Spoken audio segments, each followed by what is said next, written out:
পুরনো বটগাছ ঘিরে বসেছে দোকান, সারি সারি পসরা। কোথাও বাঁশ বেতের তৈরি সামগ্রী, কোথাও মাটির হাঁড়ি পাতিল, আবার কোথাও কাঠের খেলনা আর কাচের চুড়ি। আছে মুরগি, খাজা, মোয়া আর জিলাপির মতো ঐতিহ্যবাহী খাবারের সমাহার। মেলায় ঢুকলেই চোখে পড়ে এই বর্ণিল আয়োজন।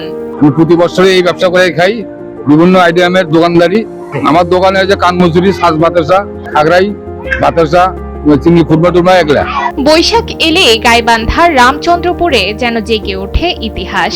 শঙ্খধ্বনি আর উলুধ্বনিতে মুখরিত হয়ে ওঠে ঠাকুরবাড়ি মন্দির চত্বর। শুরু হয় 200 বছরের পুরনো ঠাকুরবাড়ি বৈশাখী মেলা। এটি শুধু ধর্মীয় আয়োজন নয়, গ্রাম বাংলার সংস্কৃতি আর সামাজিক বন্ধনের এক জীবন্ত প্রতিচ্ছবি। লোককথা বলে, ব্রিটিশ আমলে জমিদার নরেন্দ্র লাহিড়ীর হাত ধরেই শুরু হয় এই মেলার যাত্রা। এটা বয়স মেলা, পাকিস্তান পিরিয়ডের মেলা। এটা বহুদিন থেকে লোকজন আসা যাওয়া করে এবং এখানে ভক্তবিন্দু অনেক ভালো ভালো ভক্তবিন্দু আসে এখানে, এবং শাখা টাকা বিক্রি, মালা, সিন্দুর এবং ইত্যাদি বহু রকমের দোকান আছে। শিশুদের উচ্ছ্বাসে ঘুরছে নাগরদোলা, আর সব বয়সী মানুষের পদচারণায় মুখর পুরো এলাকা। দূর দূরান্ত থেকে আসা মানুষ এখানে শুধু কেনাকাটাই করেন না, ভাগ করে নেন আনন্দ। এলাকাবাসীর দাবি, এই ঐতিহ্য রক্ষায় প্রয়োজন পরিকল্পিত উদ্যোগ আর পৃষ্ঠপোষকতা।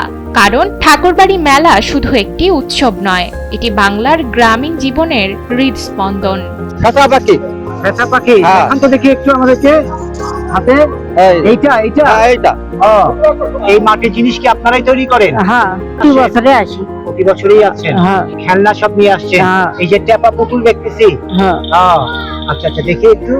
এই যে ট্যাপা পুতুল, হ্যাঁ। এইটা কি আপনাদের নিজেদের করা? হ্যাঁ। আচ্ছা আচ্ছা, তো এইটা সারা বছর করে মেলায় বিক্রি করেন? হ্যাঁ। তবে সময়ের সঙ্গে বদল এসেছে এই মেলার চেহারায়ও। ঐতিহ্যবাহী পণ্যের জায়গা দখল করছে আধুনিক সামগ্রী, কিছুটা কমেছে সেই আগের জৌলুস। তবুও শিকড়ের টানে মানুষ ছুটে আসে, ফিরে পেতে চায় হারানো দিনের আবেশ। গাইবান্ধা থেকে কাইসার রহমান রোমেলের পাঠানো তথ্যচিত্রে ডেস্ক রিপোর্ট, নুসরাত তালবিয়া।